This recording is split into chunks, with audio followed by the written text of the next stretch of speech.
So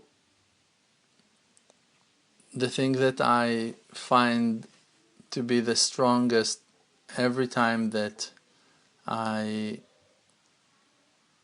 talking to people, when I'm speaking to students of mine, or that I'm able to read comments to my videos on the social media, or getting emails or messages on WhatsApp or text messages from students, from friends, from people, from all four wings of the universe, the main thing that I see all the time is the greatness and the beauty of the souls. And you can see in the profile pictures, you can see in their portraits, in their faces, that they have different accents and coming from different cultures, and everyone are talking about different things, using different concepts, different vocabularies to explain their hearts. But in the end of the day, you see a real holy group of people that desiring only one thing, and it's a simple thing.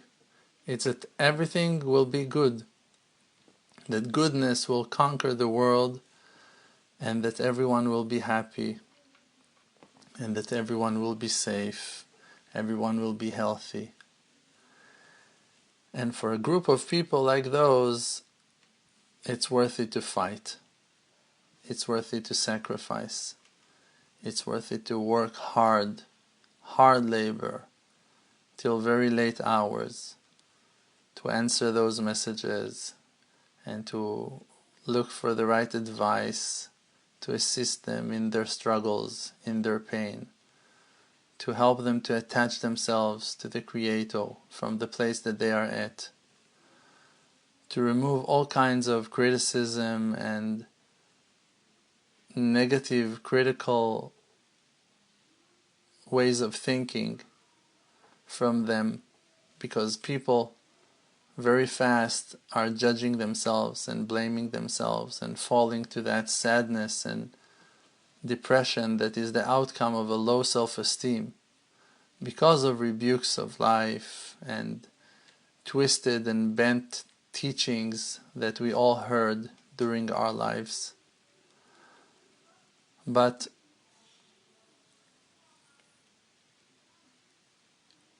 in the same place that it's written that the Creator is rebuking His children and telling them, you messed up, you're not doing your job right, you failed, you're following idols, you're worshipping idols, you didn't listen to me.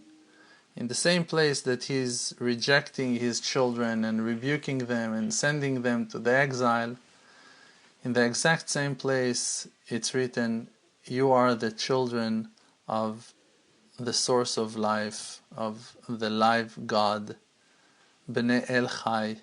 You are the children of the live God. You're godly souls, and you're precious and amazing people.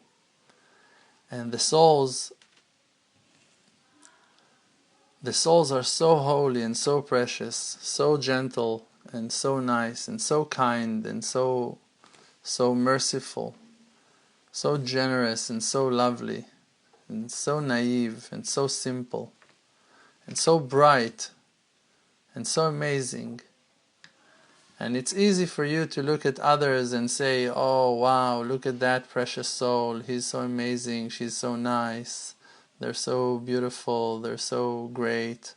But when you look at yourself, you fall so fast to that negativity, to judge yourself and to hate yourself and to blame yourself. You lost that opportunity and you messed up, and everyone are succeeding but me, and everyone are doing so great except for me, and everyone this and everyone that, and the grass of the neighbor is greener, and the house of the person, that house is nicer than mine, and he's more rich and they're more happy, and he have a better car, and he for sure he have a share in the world to come, and me, who am I?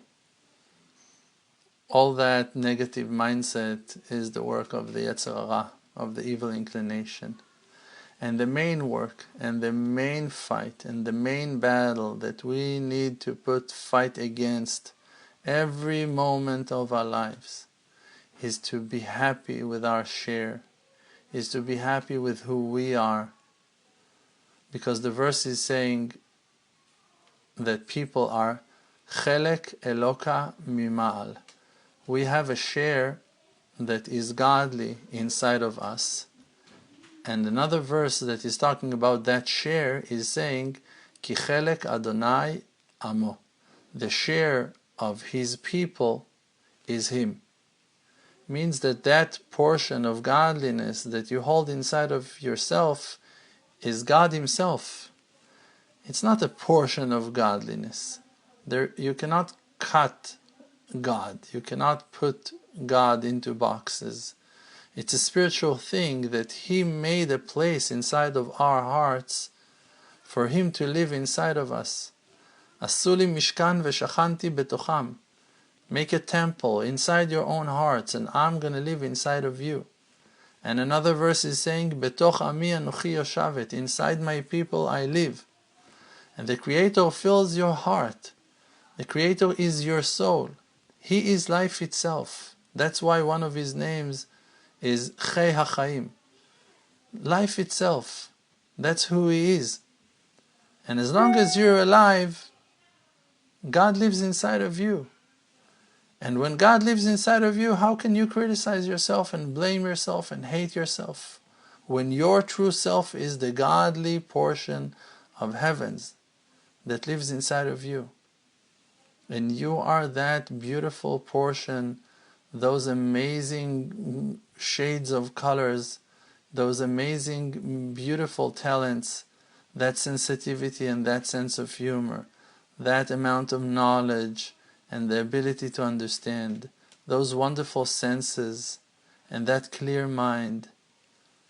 And you're that goodwill and that kind look of your heart that is desiring good, that wants good to take over and wants everyone to have a safe place and a warm house, that wants all the bachelors to get married and all the people who does not have children to have ones, all the people who does not have houses to find homes and safe places, all the people who needs health to be healthy and to be cured.